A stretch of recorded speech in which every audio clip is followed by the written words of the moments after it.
کیا آپ کو یا آپ کے بچوں کو بار بار نظر لگ جاتی ہے؟ کیا اچانک طبیعت خراب ہو جاتی ہے؟ کام بنتے بنتے رک جاتے ہیں یا بغیر کسی ظاہری وجہ کے کمزوری اور بے چینی محسوس ہوتی ہے؟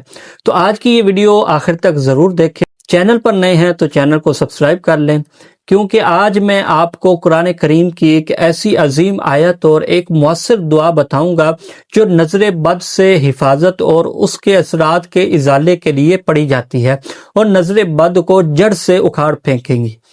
نظر بد ایک حقیقت ہے اور اس کا ذکر احادیث مبارکہ میں بھی موجود ہے۔ بعض اوقات کسی کی حسد بری یا غیر ارادی نظر انسان، اس کی اولاد، صحت یا مال و دولت پر اثر انداز ہو سکتی ہے۔ ایسے موقع پر ہمیں اللہ تعالیٰ کی پناہ اور قرآن کریم کی برکتوں کی طرف رجوع کرنا چاہیے۔ نظر بد کے لیے سورۃ القلم کی آیت نمبر 51 پڑھی جاتی ہے۔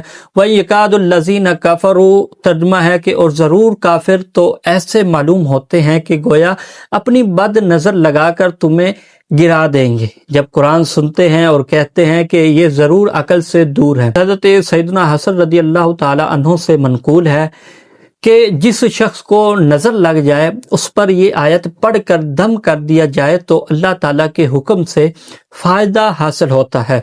لہذا اگر آپ کو لگے کہ کسی کو نظر لگ گئی ہے تو یہ آیت 3، 7 یا 11 مرتبہ بھی پڑھ کر آپ متاثرہ شخص پر دم کر سکتے ہیں، تو اللہ تعالیٰ کے فضل سے اس پر جو نظر بد ہوگی وہ جڑ سے اکھڑ جائے گی، ختم ہو جائے گی، اس کے معاملات آسان ہو جائیں گے۔ اسی طرح نظر بد کے لیے ایک مؤثر دعا بھی پڑھی جاتی ہے۔ وہ دعا یہ ہے کہ اللہم اذہب عنہ حرہا وبردہا ووصبہا۔ ترجمہ کیا ہے اس کا کہ اللہ عز و جل اس نظر بد کی گرمی، سردی اور مصیبت کو اس شخص سے دور فرما دے۔ اس دعا کو بھی یقین اور اخلاص کے ساتھ پڑھ کر دم کریں۔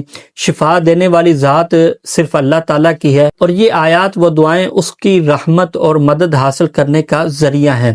اپنے بچوں، گھر والوں اور خود پر وقتاً فوقتاً قرآن کریم کی تلاوت اور مسنون دعاؤں کے ذریعے دم کرتے رہا کریں، کیونکہ اللہ تعالیٰ ہی ہر قسم کی بیماری، تکالیف اور نظر بد سے محفوظ رکھنے والا ہے۔ اللہ تعالیٰ ہمیں اپنے حفظ و امان میں رکھے اور دنیا و آخرت کی بھلائیاں عطا فرمائے، آمین یا رب العالمین۔